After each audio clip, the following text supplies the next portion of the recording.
Hello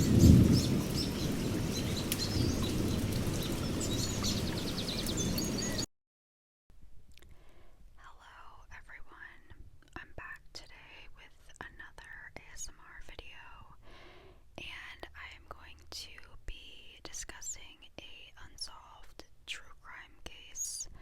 I'm finally doing a true crime video after what seems like forever, and I'm going to be discussing a case that really stood out to me because I had never heard about it before, and a random video came up on my suggested or suggestions page on YouTube for this case, and I found it to be very intriguing and interesting, and it inspired me to make this video and talk more about the case and just bring whatever small amount of awareness I can to this person's tragic story. It really struck a chord with me because of just how, I don't like using the word perfect because nobody's perfect, but this person who I'm going to be talking about today seemed pretty much perfect, near perfect, and she was just a complete innocent, and something very horrible happened to her, and it unfortunately is still deemed unsolved. So today I'm going to be talking about Jennifer, or Jenny as she was called, referred to as Lynn. So Jenny Lynn is how I will be referring to her, and she was 14 years old when she was tragically killed. So I'm just going to get right into it. I do want to mention that I didn't take specific notes for this case because I honestly just didn't have the time to compile my own kind of research. I usually use a few different sources and put it into like a document, but I am going to be reading from a couple different sites and just kind of reading from them as I go, and I will link the video that I came across on YouTube that introduced me to this case. So I am familiar with it, like I know the basics, but I have not, I just briefly kind of went over these articles to make sure that they're kind of covering the basics, and they were, so I decided to focus on these few different sites that cover her case. I'm going to start off by just explaining a little bit about Jenny and how people in her life described her. Jenny was born on May 25th, 1980, and she lived with her father, John, her mother, Maylin, and her older sister, Rhoda. The Lyns were first-generation immigrants from Taiwan who settled in the U.S. in 1973 to pursue graduate degrees, and they ended up deciding to stay in the U.S., and they moved, or I'm not sure if they lived in California originally, but they ended up in California. She was described by her friends and family as a popular middle school student who was talented in dance, piano, and viola. She excelled at viola in particular and was invited to join the Castro Valley Chamber Orchestra. She also excelled academically and received straight A's during her time attending Canyon Middle School. She is characterized as vibrant and easygoing. So, 2 days after her 14th birthday, Jenny's father, John, dropped her off at school the morning of Friday, May 27th in 1994. Jenny's father, John, obviously didn't think anything of it. He just went about his usual routine of dropping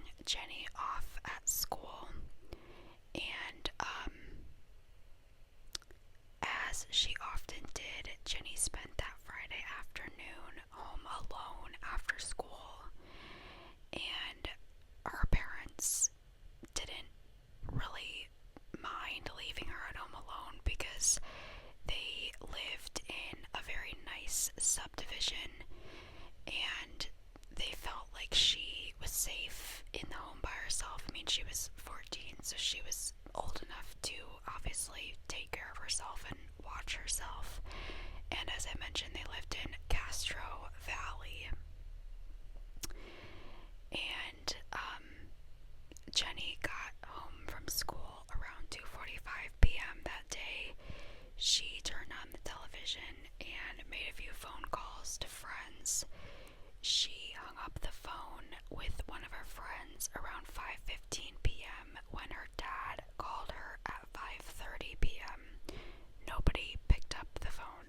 At 6:45 p.m., John Lynn arrived at the home from his job in San Francisco, and he walked into the family room and saw that the television was on, the sliding back door was unlocked, and he looked into the backyard to see if Jenny was back there.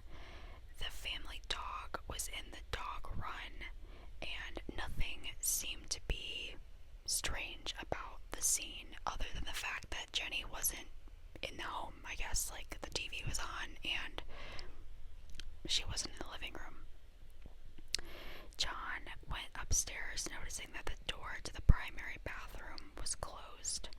When he opened it, he discovered something very disturbing and something that is a parent's absolute worst nightmare. There, in a pool of blood, Jenny was dead. It's truly the most unfathomable thing to imagine for a parent to have to see in front of his eyes. Once John discovered Jenny's body, he called his wife, Lynn, and apparently it went to voicemail. So then he called police immediately after. He called 911 and they instructed him to perform CPR, but it was very quickly clear to him that she was gone. There was no saving her, unfortunately. She was bound with duct tape and her clothing was partially removed. There was no apparent motive or sign of a struggle.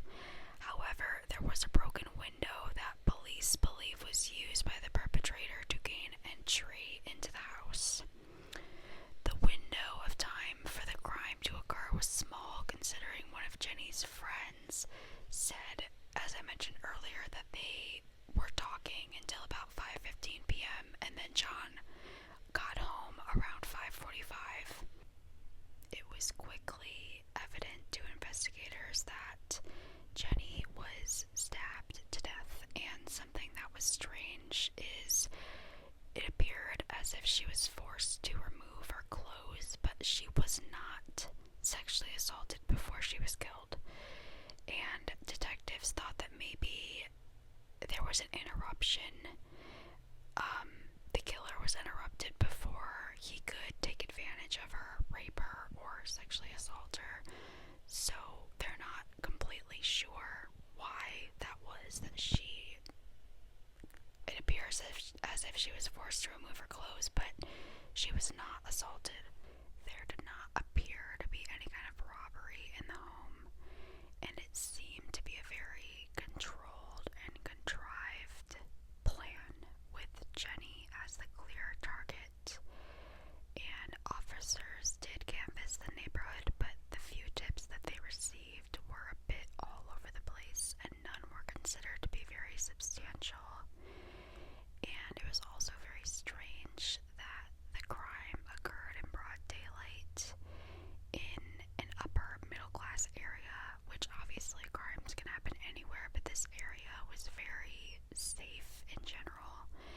And also, all of the houses in this neighborhood were very close together, so you would think that someone heard something at some point. Investigators also believe that the perpetrator could have been watching the Lynn household for a while, because they struck when the rest of the family was gone, and it appeared as if they targeted Jenny specifically, so maybe they were watching the house and knew the family's schedule to some extent. Once the police were involved, John told them strange interaction that he had with a man outside of one of the transit stations that he commuted to work from. And this happened before Jenny's murder, but he didn't think anything of it at the time. He told them that 15 days earlier, on May 12th, a man approached him and told him that he had his daughter. John ignored the man but checked on his two daughters anyway. They were both fine and nothing strange happened after this incident before Jenny's murder. A sketch has been released of the man, but he has never been identified. Authorities do not believe he has anything to do with Jenny's death, but they would like to speak to him anyway, so I guess they still have not found this person. And yeah, this could have just been a crazy person, but it is kind of weird, especially just, obviously looking back and thinking about the fact that now she's dead and this person said that to him. There was little evidence or witness testimony for investigators to work with until a neighbor came forward 4 months later and stated that they heard glass breaking and saw a man outside the Lynn's house. The investigators' first person of interest was someone that they nicknamed Doug. He was a 22-year-old who lived in the area near the Lynn family, and it's not clear, it hasn't been stated what drew officers or investigators to Doug or who tipped him off or anything like that, but they had their sights set on him, and all they knew about him really was that he lived in the area and that he lived with his parents. And as time went along and they investigated him more, they discovered that his father owned a surgical tool sharpening business. So if he was the perpetrator, this would mean that he had access to some kind of stabbing instrument potentially. And they actually did not know what Jenny was stabbed with. The murder weapon was not found at the scene of the crime, which I guess I forgot to mention that. Yeah, it wasn't clear what she was stabbed with. It was just clear that she was stabbed to death. So investigators asked Doug's family where he was the day of Jenny's death, and they said that they were out of town, but Doug stayed behind. So then they went to Doug to get his alibi for that day, and he told them that he was at home by himself all day until he picked up his girlfriend at work at night, and then they spent the entire night at his house by themselves. But then when investigators went to Doug's girlfriend, she stated that she did not leave work until 8 p.m., which was more than an hour after Jenny was found deceased. So they didn't have enough evidence against Doug, but they kept him in the back of their head and kind of moved along with the investigation from there, because they just had all of this kind of, things that could be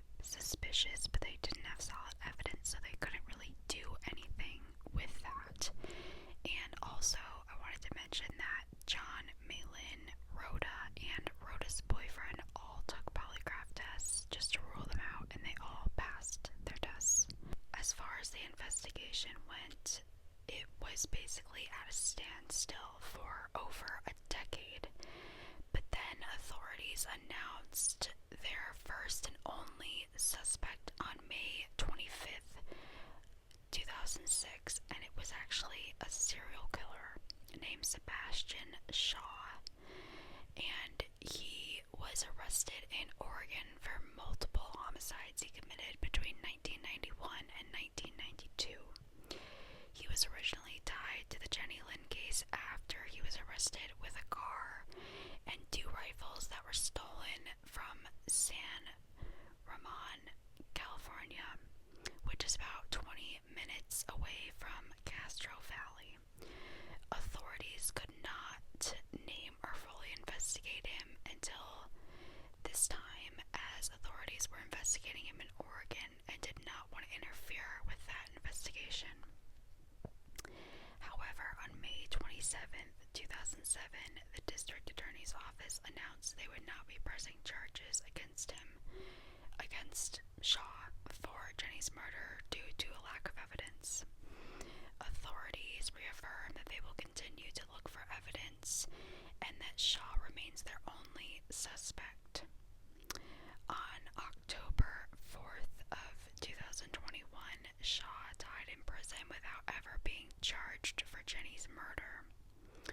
Today, the case remains unsolved. Jenny's family went on to establish the Jenny Lynn Foundation, which is an organization dedicated to promoting child safety and keeping her case in the public eye. And they also advocate for youth music education to Bay Area youths, which I think is really awesome because they're doing something in order to keep her legacy alive and keep her name in the public eye and just bring awareness to the case and also do some good while doing so. Like I said, to this day, the case remains unsolved, and they do have DNA evidence from the crime scene, but they just don't have anything to test it against. So our family and loved ones are just holding out hope that one day there will be more brought to light that can be used to help solve the case and bring justice to Jenny. So that honestly is about all of the information I could find on her case, and there really was not that many sites or articles on the case. I was kind of surprised, but yeah, there just is not that much information, and I don't really think they had a lot of evidence to work with, unfortunately. I do think that Sebastian Shaw very likely could have been the perpetrator, but who knows? I mean, it could have just been some creep in the neighborhood that was watching the family and watching Jenny and decided to act on their psychotic urges one day and went in there and took her life. We don't know.